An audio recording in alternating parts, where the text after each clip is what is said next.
Hello everyone, welcome back to my Season 8 rewrite. We are down at the final one, episode 10, the finale. Last episode was episode 9, the Battle of Winterfell. A lot of shit went down right there. The forces of Winterfell eventually became victorious, but nevertheless there were a lot of casualties. I think if I got the body count right, we lost Grey Worm, Sam, Davos,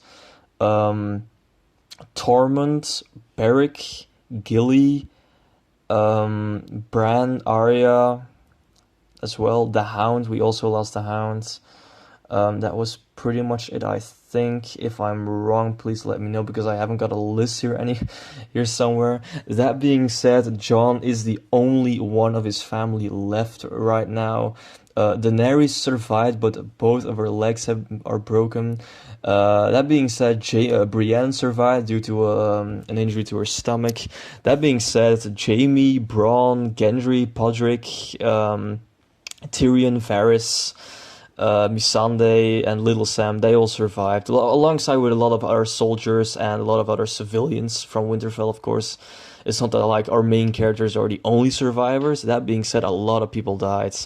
But they were victorious. Now it's on to the last chapter, the final episode, episode 10, which I've named very appropriately, I think, A Song of Ice and Fire. Again, a pretty long one, 74 minutes long. Or the finale, guys. I hope I'm pleasing everyone with this finale, because I know that the actual finale that we got was extremely controversial. So I hope I've done a good job in satisfying most of you guys. If you got some feedback, if you got some criticism, if you got some love, just let me know down below. And yeah, enjoy for the finale of my Season 8. Thank you. Winterfell. An incredible large part of the castle is in ruins. Tens of thousands of dead bodies are everywhere. Only a couple of thousand have survived. There are only a handful of Unsullied left. The Dothraki have all been killed. Multiple piles of wood have been placed in front of the castle, on which all of the fallen soldiers have been placed. Everyone is very emotional, especially Jon. He gives a little speech, but is mostly quiet. Afterwards, Jon visits Daenerys, who is being treated for her injured legs. She tries to comfort him, but without success. Jon asks her if she's planning on leaving for King's Landing, to which she answers that she has no choice. Tyrion walks among the ruins and the piles of dead bodies and thinks. He contemplates about the future of everything. He is met by Varys, who tells him that he has received news from King's Landing. The citizens have seized control over the city and have taken matters into their own hands. They both doubt that the arrival of Daenerys would be a good idea, but they both know that they can't stop her. Drogon is healing from his wounds as he is visited by Jon. He checks if he's alright. Afterwards, he goes to the crypts. He places a needle from Arya somewhere and says a few words for her and Bran. He says how proud he is of all of them, that mother and father would be proud too. Now he starts crying again, as he now fully realizes that he has no family left. Missandei also grieves for Grey Worm. Brienne is visited by Jaime in their chambers. Here they talk about how far they've come. They have a friendly conversation. Weeks later, Daenerys and everyone else leave for King's Landing. Jon leaves Winterfell in the hands of some of his men. In King's Landing, the Red Keep has been taken over by some of the civilians. The Iron Fleet has also returned, but has set up camp on the shores, as they have no leadership now. Daenerys enters the capital while riding on Drogon, as the rest rides in on horses. They are greeted by the Civil Council, who show no interest in another king or queen being their leader. Daenerys tries to persuade them by telling who she is, but this doesn't seem to help. Eventually, Tyrion steps in and gives a big speech, telling them about both Daenerys and Jon and all the deeds that they have done for the good of their people. The council is eventually persuaded and accepts their leadership, but only if the Civil Council can remain active to assist the Queen in her affairs. This is also accepted. Daenerys enters the throne room and has a moment for herself. She is joined by Tyrion and Varys, who she makes her hand. Later, Daenerys, Jon, Tyrion, Varys, Gendry, Jaime, Brienne, Bronn and Theon have a meeting. In this meeting, their fates are discussed. Daenerys officially makes Gendry a Baratheon, thus also making him Lord of Storm's End. Brienne is made Queensguard of Daenerys, alongside with Podrick. Bronn is given Highgarden as a reward for his services during the war against Cersei and the dead. Theon is made Captain of the Iron Fleet and Lord of the Iron Islands. He will be the commander of Daenerys' naval forces and officially becomes a banner of House Targaryen. Brienne, Jaime, Gendry and Bronn leave. Varys now tells Daenerys and Jon that he knows about Jon's heritage, alongside with Tyrion. This shocks them for a bit, but they tell them that they have nothing to fear. Tyrion suggests his idea of Jon and Daenerys ruling as king and queen together, and that it would be just and good. Varys supports this idea. Daenerys can accept it, but Jon eventually refuses. Daenerys tells him that Jon is Targaryen and that he has the right to rule alongside her. Jon acknowledges this, but he also is a Stark, the only Stark remaining. He tells her that he can't turn his back on his family, and if he chooses to officially become a Targaryen, it feels like he's betraying his family. Tyrion then comes up with the idea that they might not need to do this.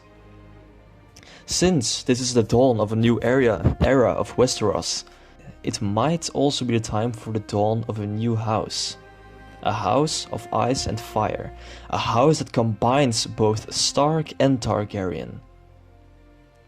Both Jon and Daenerys eventually agree, and sometime later, House Targaryen is born, ruled by both Jon and Daenerys.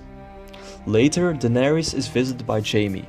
They both have a good respectful conversation, and Daenerys thanks him for his help. He then tells her that the only way that he can fully prove himself worthy is to become a Queensguard too, and protect her for as long as need be. Daenerys accepts Jaime's proposition and makes Jaime also her Queensguard. Jaime goes to Brienne and tells her the news. They both have a sweet moment. Missandei tells Jon that she has left little Sam at Winterfell under the protection of the nurses, since she couldn't take him to King's Landing. Jon is the closest to one little Sam has in terms of family. Jon eventually decides that he will erase little Sam. Theon is about to leave with the Iron Fleet to the Iron Islands. Before he leaves, he has a last conversation with Jon. They both acknowledge the long journey they have had, and they eventually shake hands and wish each other good fortune. Theon sets sail for the Iron Islands with his fleet. Missandei meets Daenerys in the throne room, and they also have a nice moment together. Tyrion watches as the Iron Fleet departs. He is met by Daenerys, to whom he again apologizes. After a good conversation, she forgives him and offers to make him Master of Coin. Tyrion is happy to accept the offer. Bronn has a last chat with Jaime and Tyrion before he leaves for Highgarden. Jon and his men make themselves ready to head back to Winterfell. He is met by Daenerys one last time. They have a final sweet moment in which Jon tells her that he will always be there when she needs him. Jon rides off with his men to Winterfell, while Daenerys and the rest watch. The next day, Daenerys holds her very first council.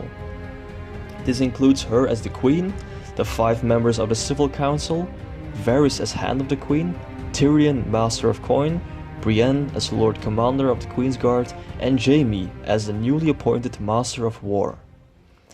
They all discuss about the state of affairs and their great plans for the 7 kingdoms.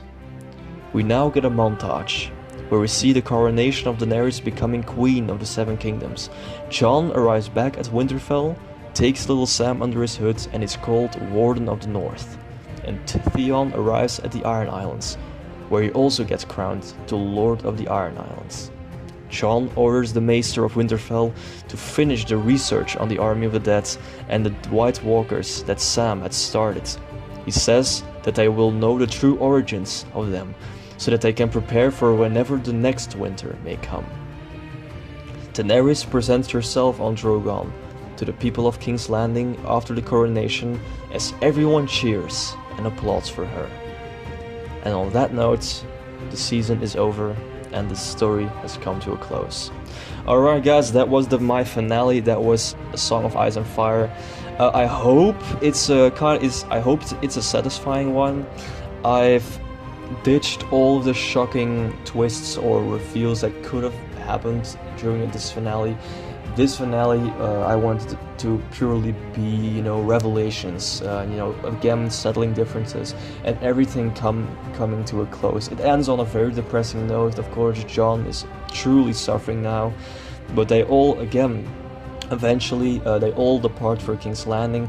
King's Landing is now run by a civil council, a council made of several civilians who act with and for the people. That being said, they first, of course, show no interest in another queen, but Tyrion gives another great speech, and they kind of make this first step towards a more kind of the democratic form. Gendry is officially made a Baratheon, as also he was made in the actual season 8 that we got. Brienne, Podrick, and Jaime are made Queensguards. Jaime is Master of War, Tyrion is Master of Coin, Varys is the new hand of the Queen, Missandei is again, very good friends with Daenerys. Then again, with the whole Jon's heritage, I think this was actually my second choice. To be very honest with you guys, my first choice was that Jon would just discard his right to the throne. Because my first idea was that Jon to be officially made a Stark in order to honor his family, and that he would return back to Winterfell as a Stark. But then I thought maybe that's not right, maybe that still feels like I'm not doing anything with Jon's true heritage. So I've talked with a good friend of mine who read my rewrite, and he also mentioned that maybe the start of a new house could be a good solution. So on that note, the dawn of a new house, Starkgarian, I know, very creative, is born, ruled by both Jon and Daenerys. Daenerys is officially the queen of the Seven Kingdoms now. Jon also is head of the house alongside with Daenerys, but as we all know, Jon doesn't want to be king, so he goes back to Winterfell as Warden of the North to honor his family. Theon is made Lord of the Iron Islands. He is officially made a banner of Daenerys. He's Lord of the Iron Fleet and everything. Jon also takes little Sam under his hood. He's going to raise him as his son because, little Sam doesn't have anyone else left right now. That being said, Jon also orders his people, the maesters and everything, and at Winterfell to continue the research that Sam was doing on the White Walkers and the Army of the Dead, because we never know if another event like this can occur for the next winter. That being said, it ends on a very positive note. Daenerys presents herself on Drogon in front of the people, everyone's applauding, and the series ends on a positive note. Alright guys, that was officially my entire rewrite. I hope you have enjoyed. Leave a like and comment down below what you think. Of course, feedback and criticism is always appreciated, as long as if it's decent criticism. Alright guys, this was Insta BE. I hope you enjoyed, and I'll see you guys later.